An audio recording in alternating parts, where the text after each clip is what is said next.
Hello friends, அஸ்ஸலாமு அலைக்கும். Welcome to JP சமையல்.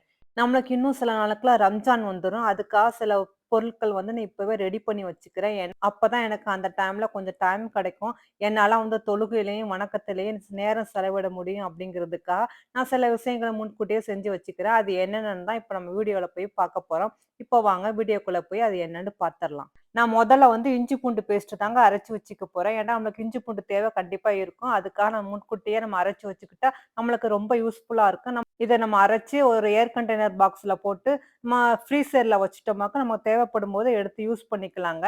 இப்ப இதுக்காக நான் பூண்டு வந்து ஒரு 1/4 கிலோ அளவு எடுத்திருக்கேன். இஞ்சி வந்து ஒரு 50 கிராம் கம்மியாவே நான் எடுத்துக்கிறேங்க. இப்ப அத சின்ன சின்னதா நம்ம உடைச்சு போட்டுட்டு, ஒரு 1/2 அன் ஹவர் வந்து நம்ம ஊற வச்சிரலாம். ஏன்னா, ஒரு 1/2 மணி நேரம் ஊறுனா தாங்க நம்ம தோல் உரிக்க இது ரொம்ப ஈஸியா இருக்கும் அப்படிங்கிறதுக்காக நான் தண்ணி ஊத்தி ஒரு 1/2 மணி நேரம் ஊற வச்சுக்கிறேன். இப்ப ஒரு 1/2 மணி நேரம் ஆயிடுச்சு. தண்ணிய வடிச்சுட்டு, இப்ப நம்ம தோல் உரிக்க ஆரம்பிக்கலாம். இப்ப பாருங்க தோல் உரிக்கும்போது எவ்வளோ ஈஸியா வருதுன்ட்டு. இப்ப நம்ம இந்த மாரி எல்லாத்தையும் நம்ம தோல் உரிச்சு இப்ப ரெடி பண்ணி எடுத்துக்கிட்டோம். இப்ப ஒரு தடவ இத வாஷ் பண்ணிட்டு, இத சின்ன சின்ன பீஸா நம்ம கட் பண்ணி எடுத்துக்கலாம். இது சின்ன சின்ன பீஸா கட் பண்ணி எடுத்து நம்ம மிக்ஸியில போட்டு அரைக்கும்போது சீக்கிரமே அரைப்பட்டுரும். அதுக்காக சின்ன சின்ன பீஸா நான் கட் பண்ணிக்கிறேன். இப்போ ஒரு மிக்ஸி ஜார்ல இது எல்லாத்தையும் ஒண்ணாவே நான் போட்டுறேன். ஏன்னா, இப்ப நான் எடுத்துக்கிற பெரிய மிக்ஸி ஜாரு. அதனால இது எல்லாமே கொன்றுது. இப்ப இது எல்லாத்தையும் மிக்ஸி ஜார்ல போட்டு கொஞ்சமா தண்ணி சேர்த்துக்கிறேங்க. ரொம்ப சேர்த்துட வேண்டாம். இப்ப போட்டு இத நம்ம அரைச்சு எடுத்துக்கலாம். இந்த மாரி இப்ப நான் நைஸா அரைச்சு எடுத்துக்கிட்டேங்க. இப்ப இந்த மாரி ஒரு பாக்ஸ்ல நான் வந்து இந்த இஞ்சி பூண்டு பேஸ்ட்ட வந்து போட்டு வச்சுக்கிறேன். தண்ணி இல்லாம நல்லா தொடச்சுட்டு, நம்ம அரைச்சு வச்சுக்கிற பேஸ்ட்ட வந்து இந்த பாக்ஸ்ல போட்டுறலாம். போட்டுட்டு நம்ம இத வந்து ஃப்ரீசர்ல வச்சோமாக்க 1 மாசம் வரைக்கும் கூட இது கெடாதுங்க. அப்படியே இருக்கும். இதோட டேஸ்ட்டோ, இல்ல நிறமோ கூட மாறாது. தண்ணி படாம மட்டும் நம்ம எடுத்து யூஸ் பண்ணணும். நமக்கு தேவைப்படும்போது, நம்ம ஒரு 1/2 மணி நேரத்துக்கு முன்னாடி இத எடுத்து வெளியில வச்சுட்டு, நம்ம எடுத்து யூஸ் பண்ணலாங்க. ஸோ, நம்மளும் இந்த மாரி இஞ்சி பூண்டு பேஸ்ட்ட வந்து அரைச்சு ஸ்டோரேஜ் பண்ணி வச்சுக்கிட்டோமாக்க, நம்ம டைம் ரொம்பவே மிச்சமாகுங்க. அதே மாரி நான் வந்து சர்பத் சிரப் எப்படி செய்யலான்னு நான் உங்களுக்கு செஞ்சு காட்ட போறேங்க. இதுக்காக நான் ரோஸ் சிரப்பும், புதினா லெமன் சிரப்பும் செஞ்சு காட்ட போறேன். இப்ப அது எப்படி செய்யலான்னு இப்போ வாங்க வீடியோக்குள்ள போகலாம். ரோஸ் சிரப் செய்றதுக்கு நான் வந்து பன்னீர் ரோஸ் வந்து ஒரு 200 கிராம் அளவு எடுத்திருக்கேங்க. இப்ப இந்த மாரி நான் எடுத்து அத நல்லா கிளீன் பண்ணி எடுத்துக்கிறேங்க. இப்ப நம்ம வீட்லயே பூக்கிற பூக்களா இருந்தா ஒண்ணும் பிரச்சனை இல்ல. ஆனா வெளியிலேருந்து வாங்குன பூவா இருந்தா அத நல்லா கிளீன் பண்ணிட்டு, நல்லா வாஷ் பண்ணி எடுத்துக்கணும். ஏன்னா, அந்த பூக்களுக்கு வந்து கெமிக்கல்லாம் தெளிச்சிருப்பாங்க. அதனால அந்த பூவ நல்லா வாஷ் பண்ணி எடுத்துக்கிறணுங்க. அப்போ அந்த பூவ நல்லா சுத்தம் பண்ணி நான் எடுத்துக்கிட்டேன். இப்ப இத நம்ம வாஷ் பண்ணி நம்ம எடுத்துக்கலாம். இப்ப நம்ம பூவ வந்து தண்ணீல போட்டு நல்லா 1 தடவ, 2 தடவ நல்லா வாஷ் பண்ணி எடுத்துக்கிறேங்க. இப்ப நான் எடுத்துக்கிட்டேன் இந்த மாரி பிளேட்ல. இப்ப நான் வந்து ஒரு 200 கிராம் அளவு நான் பூ எடுத்துக்கிறேன்னா, ஒரு 600 கிராம் அளவு கல்கண்டு எடுத்திருக்கேன். நான் வந்து பானி செய்றதுக்கு வந்து சுகர் யூஸ் பண்ண போறதில்லங்க. நான் கல்கண்ட வச்சு தான் யூஸ் பண்ண போறேன். அந்த கல்கண்ட பொடிசு பொடிசா உடைச்சுட்டு, அப்புறமா மிக்ஸில போட்டு நல்லா நைஸா அரைச்சு எடுத்துக்கிறேங்க. அப்பதான் மிக்ஸில அரைப்பட ஈஸியா இருக்கும். இப்ப அந்த மாரி நான் கல்கண்ட உடைச்சு, நான் அந்த மாரி மிக்ஸில போட்டு பொடி பண்ணி எடுத்துக்கிட்டேங்க. இப்ப நம்ம முதல்ல ரோஸ் சிரப் செய்ய ஆரம்பிக்கலாம். இதுக்காக நான் ஒரு 1/2 லிட்டர் அளவு தண்ணி ஊத்திக்கிறேன், ஒரு பெரிய பாத்திரத்துல. இப்ப நம்ம வந்து வாஷ் பண்ணி வச்சுக்கிற ரோஸ வந்து இதுல நம்ம சேர்த்துரலாம். நல்லா ரோஸ சேர்த்துட்டு இத நல்லா கொதிக்க விடுங்க. அந்த ரோஸோட கலர்ஸ் எல்லாமே வந்து தண்ணீல இறங்குற அளவுக்கு நம்ம இத நல்லா கொதிக்க விடணுங்க. இந்த பூவையும் நல்லா மிக்ஸ் பண்ணி விடுங்க. அப்பதான் எல்லா பூவும் நல்லா ஒண்ணா சேர்ந்து இந்த எசன்ஸ் எல்லாம் அந்த தண்ணீல இறங்கும். அதனால நல்லா மிக்ஸ் பண்ணி விட்டுக்கிருங்க. இந்த பூவோட கலர் எல்லாமே அந்த தண்ணியோட மிக்ஸ் ஆகுற வரைக்கும் இத நல்லா வந்து மிக்ஸ் பண்ணி விட்டுக்கிறணும். இப்ப பாருங்க முன்ன விட இப்போ வந்து கலர்லாம் நல்லா சேஞ்ச் ஆயிடுச்சு. இந்த பூவோட கலர்லாம். இன்னும் கொஞ்சம் கலர் இருக்குது. அதுவும் நல்லாவே இறங்கிரணும். இந்த பூ வந்து நல்லா ஒயிட்டா இருக்கிற அளவுக்கு நம்ம இத வந்து மிக்ஸ் பண்ணி இப்ப எடுத்துக்கலாம். இப்ப பாருங்க அந்த வாட்டரோட கலர் கூட நல்லா சேஞ்ச் ஆயி பிங்க் கலரா இருக்குது. இப்ப நம்ம அடுப்ப ஆஃப் பண்ணி இத வடிச்சு எடுத்துக்கலாங்க. இப்ப நம்மோட பூவோட எசன்ஸ் எல்லாமே இது தண்ணீல வந்து வந்துருச்சு. இப்ப நம்ம வடிச்சு எடுத்துக்கிட்டோம். அப்ப பாருங்க கலர் எவ்ளோ அழகா இருக்குன்ட்டு. ஆனா, அந்த ரோஸ் எசன்ஸோட கலர் மட்டும் நம்மளுக்கு பத்தாதுங்க. ஏன்டா நம்ம ரோஸ் மில்க் செய்யும்போது, இந்த எசன்ஸ் மட்டும் யூஸ் பண்ணா கண்டிப்பா கலர் கிடைக்காது. கொஞ்சம் ஒயிட்டாவே இருக்கும். அது குழந்தைகளுக்கும் பிடிக்காது. அதனால இந்த கலர் வேணும் அப்படிங்கிறதுக்காக நான் 2 துண்டு பீட்ரூட் வந்து சேர்த்துக்கிறேங்க. அதையும் சேர்த்து நல்லா மிக்ஸில வந்து அரைச்சு, அதோட சாறையும் நம்ம இதோட நம்ம சேர்த்துக்கலாம். நம்ம வந்து பீட்ரூட்ட வந்து இந்த கலருக்காக மட்டும் தான் யூஸ் பண்றோமே ஒழிய, இந்த பீட்ரூட்டோட ஃப்ளேவர் வந்து நம்மளுக்கு அதிகமா இருக்கக்கூடாது. அதனால 2 துண்டே நம்மளுக்கு போதுமானது. இப்ப நான் அதையும் அரைச்சு எடுத்துக்கிட்டேன். இப்ப இந்த எசன்ஸோட நம்ம அந்த பீட்ரூட் சாறையும் நம்ம சேர்த்துக்கலாங்க. அப்பதான் இந்த மாரி ரோஸ் சிரப் செஞ்சு நம்ம ரோஸ் மில்க் செய்யும்போது கலர் நல்லா கிடைக்கும். இதுக்காக நம்ம ஆர்டிபிஷியலா எந்த ஒரு ரோஸ் கலரும் யூஸ் பண்ண வேண்டாம். இப்ப நேச்சுரலாவே இந்த கலர் கிடைச்சிருங்க.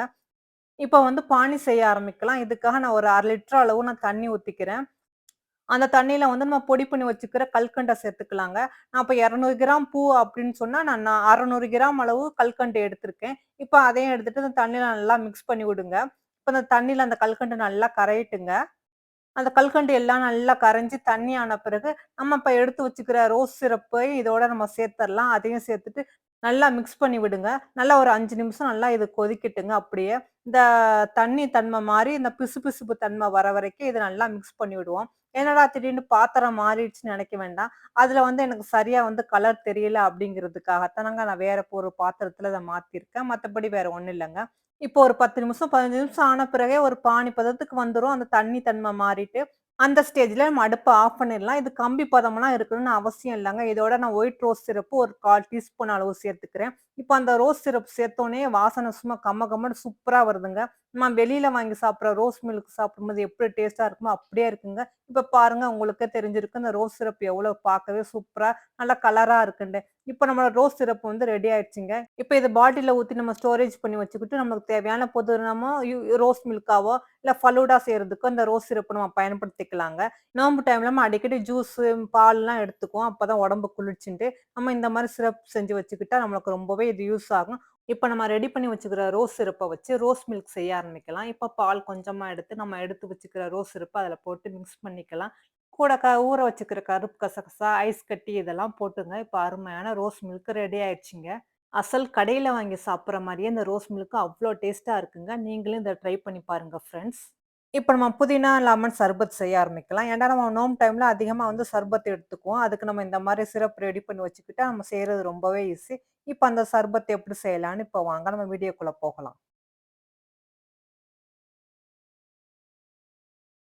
புதினா வந்து 1 கட்டு எடுத்திருக்கேன். அத நல்லா கிளீன் பண்ணி, இப்ப வாஷ் பண்ணி நான் எடுத்துக்கிட்டேன். லெமன் வந்து 1 கப் அளவு எடுத்திருக்கேன்.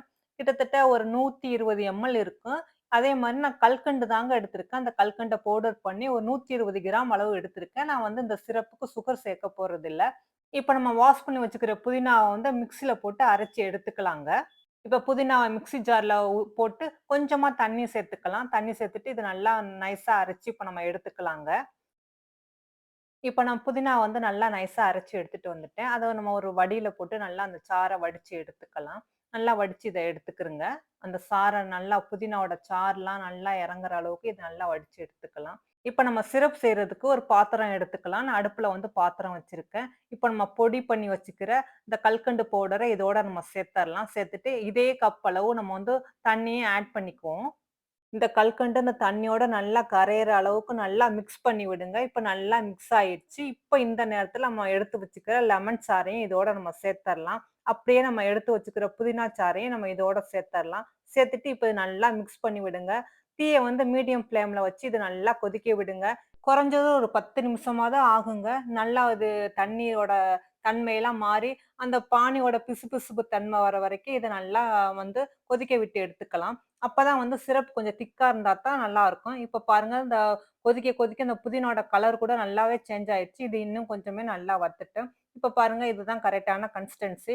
நல்லா இது கொஞ்சம் திக்கான பதத்துக்கு வந்துருச்சுங்க. இந்த டைம்ல நம்ம வந்து அடுப்ப ஆஃப் பண்ணிறலாம். இப்ப இந்த புதினா சிரப் வந்து ஆறுனோனே ஒரு பாட்டில்ல வந்து நம்ம ஊத்தி வச்சுக்கலாங்க. நான் இப்ப வந்து உங்களுக்காக வெறும் கிளாஸ்ல மட்டும் ஊத்தி காட்டுறேன். ஆனா இது கலர் வந்து இப்படிதாங்க இருக்கும். ரொம்ப கிரீன் கலராலாம் இருக்காது. நம்மளுக்கு வேணும்னா இதுல கொஞ்சம் ஃபுட் கலர், கிரீன் கலர் கலந்துக்கிட்டா மட்டும் தான் இது நல்லா கிரீனா இருக்கும். ஆனா நான் வந்து இதுல கிரீன் கலர் எதுவும் இப்போ கலக்க போறதில்ல. நான் வீடியோக்காக மட்டும் இந்த ஒரே ஒரு கிளாஸ்ல மட்டும் லைட்டா வந்து ஒரு டிராப்ஸ் வந்து கிரீன் கலர் சேர்த்துக்கிறேன். ஏன்டா வீடியோக்கு பார்க்க நல்லா இருக்கும் அப்படிங்கிறதுக்காக. மத்தபடி நான் வந்து மத்த எடுத்து வச்சுக்கிற சிரப்ல வந்து ஃபுட் கலர் வந்து நான் வந்து ஆட் பண்ண போறதில்ல.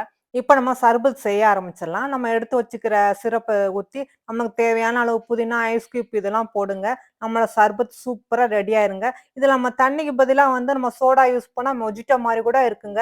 ஸோ இத நம்ம சர்பத்தாவும் யூஸ் பண்ணிக்கலாம். இல்ல மொஜிட்டோ மாரி கூட யூஸ் பண்ணிக்கலாங்க. டேஸ்ட் சூப்பரா இருக்குங்க. இந்த மாரி சிரப்ப ரெடி பண்ணி வைக்கிறது ரொம்பவே ஈஸிங்க.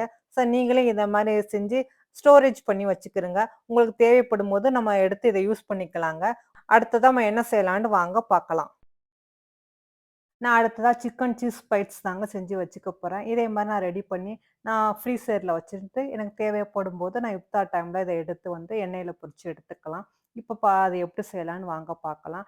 நான் இதுக்காக சிக்கன் வந்து ஒரு 1/4 கிலோ எடுத்திருக்கேன். அத சின்ன சின்னதா கட் பண்ணி, இப்ப நல்லா வாஷ் பண்ணி எடுத்துக்கிட்டேங்க. இதோட ஒரு 1/4 டீஸ்பூன் அளவு உப்பு சேர்த்துக்கலாம். என்ட்ட வந்து இப்ப பெரி பெரி பவுடர் சேர்க்க போறேன். உங்கள்ட்ட சப்போஸ் இல்லாட்டி நீங்க மிளகாத்தூளே சேர்த்துக்கிறங்க. நான் 1 டேபிள் ஸ்பூன் அளவு சேர்த்துக்கிறேன். இஞ்சி பூண்டு ஒரு 1/4 டீஸ்பூன் அளவு சேர்த்துக்கிறேன். ஜீரகத்தூள் ஒரு 1/4 டீஸ்பூன் அளவு சேர்த்துக்கிறேன். இதோட மிளகுத்தூள் வந்து ஒரு 1/4 டீஸ்பூன் அளவு சேர்த்துக்கிறேன். கரம் மசாலா தூளும் ஒரு 1/4 டீஸ்பூன் அளவு சேர்த்துக்கிறேன். இப்ப எல்லா மசாலா பொருளையும் சேர்த்து நல்லா மிக்ஸ் பண்ணி விடுங்க. நான் கடாயில வந்து ஒரு 2 டேபிள் ஸ்பூன் அளவு ஆயில் ஊத்திக்கிறேன். இப்ப நம்ம வந்து மிக்ஸ் பண்ணி வச்சுக்கிற சிக்கன இதோட நம்ம சேர்த்தரலாம். சேர்த்துட்டு இது நல்லா மிக்ஸ் பண்ணி விடுங்க. இந்த சிக்கன் வேகறதுக்கு ஒரு 10 நிமிஷமா தான் ஆகும். ஒரு தேவைப்பட்டா ஒரு 1/4 டம்ளர் அளவு தண்ணி சேர்த்துக்கிறங்க. இப்ப அது குக் ஆகட்டும். நம்ம அதுக்குள்ள இதுக்கு தேவையான மாவு ரெடி பண்ணிறலாம். இப்ப நான் வந்து பட்டர் வந்து 1 டேபிள் ஸ்பூன் அளவு எடுத்துக்கேன். இது நல்லா மெல்ட் ஆகுறதுக்கு ஹாட் வாட்டர் ஊத்தி நல்லா மிக்ஸ் பண்ணுங்க. அப்பதான் பட்டர் நல்லா மெல்ட் ஆகும். இதோட மைதா மாவு வந்து 1 1/2 கப் அளவு எடுத்துக்கிறேன். இதோட 1/4 டீஸ்பூன் அளவு உப்பு சேர்த்துக்கிறேன். இப்ப நம்ம மெல்ட் ஆயி வச்சுக்கிற அந்த பட்டரையும் நம்ம இதோட சேர்த்தரலாம். சேர்த்துட்டு கொஞ்சம் நல்லா மிக்ஸ் பண்ணி விடுங்க. நமக்கு தேவையான அளவு கொஞ்சமா தண்ணி ஊத்திக்கிறங்க. ரொம்ப தண்ணி ஊத்திற வேண்டாம். நல்லா கொஞ்சம் கொஞ்சமா தண்ணி ஊத்தி நல்லா திக்கா வந்து சப்பாத்தி மாவு பதத்துக்கு இது வந்து நம்ம பெசஞ்சு வச்சுக்கலாம். இப்ப நல்லா நான் பெசஞ்சுட்டேங்க. இப்ப நல்லா சாஃப்ட்டா இருக்கு. இத மூடி போட்டு ஒரு 10 நிமிஷம் இத ரெஸ்ட்ல விட்டுருவோம்.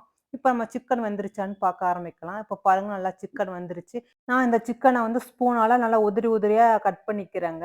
இப்போ நான் எல்லாமே ரெடி ஆயிடுச்சுங்க. இப்ப நான் ஒரு பெரிய வெங்காயத்த எடுத்து நான் பொடிசா கட் பண்ணி வச்சுக்கிறேன். கூடவே வந்து 2 பச்சை மிளகாயும் பொடிசா கட் பண்ணி எடுத்துக்கிட்டேன். கொத்தமல்லி இலையும் கொஞ்சம் கட் பண்ணி எடுத்துக்கிட்டேங்க. இப்ப இது கூட நம்ம வேக வச்சுக்கிற சிக்கனையும் நம்ம இதோட சேர்த்தரலாம். சேர்த்துட்டு 1 டேபிள் ஸ்பூன் அளவு டொமேட்டோ சாஸ் சேர்த்துக்கிறேங்க.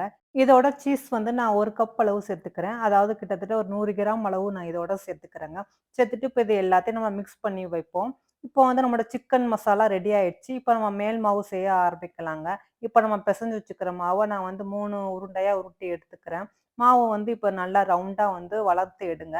இது வந்து மாவோட திக்னஸ் வந்து ரொம்ப தின்னா இருக்கக்கூடாதுங்க. நம்ம சப்பாத்தி மாவு அளவுக்கு கரெக்ட்டா இருக்கணும். அப்பதான் நம்ம உள்ள பூரணம் வச்சு நம்ம மடிக்கும்போது வெளியில வந்து பூரணம் வராம இருக்கும். இப்ப நமக்கு தேவையான அளவு ஷேப்ல வந்து நான் இத கட் பண்ணி எடுத்துக்கிட்டேன். நம்மள்ட்ட இருக்கிற டம்ளர் வச்சோ, இல்ல கட்டர் வச்சோ கட் பண்ணி எடுத்துக்கலாம். இப்ப இந்த மாரி நான் ரவுண்டா கட் பண்ணி எடுத்துக்கிட்டேன்.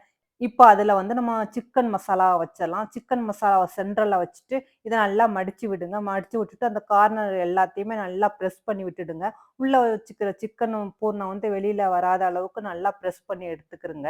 இப்ப நான் அதே மாரி எல்லாத்தையும் ரெடி பண்ணி எடுத்துக்கிட்டேன். இப்ப நான் பிரெட் க்ரம்ப்ஸ் எடுத்துக்கிறேன். இதுல வந்து ஒரு 1/4 டீஸ்பூன் அளவு உப்பும், 1/4 டீஸ்பூன் அளவு மிளகாத்தூளும் சேர்த்துக்கிறேன். சேர்த்துட்டு இது நல்லா மிக்ஸ் பண்ணி விடுங்க. இப்ப அதே மாரி ஒரு 2 முட்டை எடுத்திருக்கேன். அதையும் நல்லா பீட் பண்ணி இப்ப எடுத்துக்கிட்டேன். இப்ப நம்ம ரெடி பண்ணி வச்சுக்கிற சிக்கன் பைட்ஸ இந்த முட்டையில வந்து நல்லா டிப் பண்ணிட்டு, இப்ப நம்ம வந்து அந்த பிரெட் க்ரம்ப்ஸ்லயும் போட்டு நல்லா வந்து பெரட்டி எடுத்துக்கிறங்க. எல்லா பக்கமே அந்த பிரெட் க்ரம்ப்ஸ் படுற மாரி பெரட்டி எடுத்துக்கிறங்க. இதே மாரி நம்ம எல்லா பீஸையும் ரெடி பண்ணி இப்ப எடுத்துக்கிட்டோம். இப்ப இத நம்ம உடனே பொரிக்கிறதானா பொரிக்கலாம். இல்லாட்டி இத நம்ம ஃப்ரீசர்ல வச்சிருந்து நமக்கு தேவைப்படும்போது மட்டும் எடுத்து எண்ணெயில பொரிச்சுக்கலாங்க. இப்போ உங்களுக்கான இப்ப பொரிச்சு காட்டுறேன். இந்த சிக்கன் பைட்ஸ் எப்படி வருது அப்படிங்கிறதுக்காக. இப்ப ஆயில் வந்து சூடாயிடுச்சு. நம்ம ரெடி பண்ணி வச்சுக்கிற சிக்கன் பைட்ஸ இத போட்டு மீடியம் ஃப்ளேம்லயே வச்சு இத பொரிச்சு எடுங்க. இப்ப 2 பக்கமே நல்லா பெரட்டி போட்டு நான் மீடியம் ஃப்ளேம்லயே வச்சு இத நம்ம பொரிச்சு எடுத்துக்கிட்டேன். இப்ப நல்லா இது பொரிஞ்சு வந்துருச்சுங்க. இப்ப ஒரு பிளேட்டுக்கு இத நம்ம மாத்திரலாம். இந்த சிக்கன் பைட்ஸ் ரொம்ப டேஸ்ட்டா, கிரிஸ்பியா சூப்பரா இருக்குங்க. இதே மாரி நம்ம கட்லட், மோமோஸ் இந்த மாரிலாம் நம்ம ரம்ஜானுக்கு முன்னாடியே ரெடி பண்ணி வச்சுக்கிட்டா, ரம்ஜான் டைம்ல இதெல்லாம் செஞ்சுகிட்டு இருக்கிறதுக்கு நேரத்த செலவழிக்காம, நம்ம ஓதல்லயும், வணக்கத்திலயும் அதிகமான நேரத்த வந்து நம்ம செலவிடணும். நெறைய அமல்களையும், நன்மைகளையும் நம்ம சேர்த்துக்கிறணுங்க. அதனால முன்கூட்டியே இந்த மாரி சில விஷயங்கள நம்ம ப்ரிப்பேர் பண்ணி வச்சுக்கிட்டா, நம்மளுக்கு நெறைய டைம் மிச்சமாகும். ஏதோ என்னால முடிஞ்ச ஒரு சின்ன சாம்பிள் தான் இந்த வீடியோல போட்டுருக்கேன். ஓகே ஃப்ரெண்ட்ஸ், இதோட நானும் கிளம்புறேன். இதுவரைக்கும் என் சேனல சப்ஸ்கிரைப் பண்ணாட்டி சப்ஸ்கிரைப் பண்ணிக்கிறங்க. புடிச்சிருந்தா மறந்தாம லைக் பட்டன பிரஸ் பண்ணுங்க ஃப்ரெண்ட்ஸ். ஓகே, பாய்.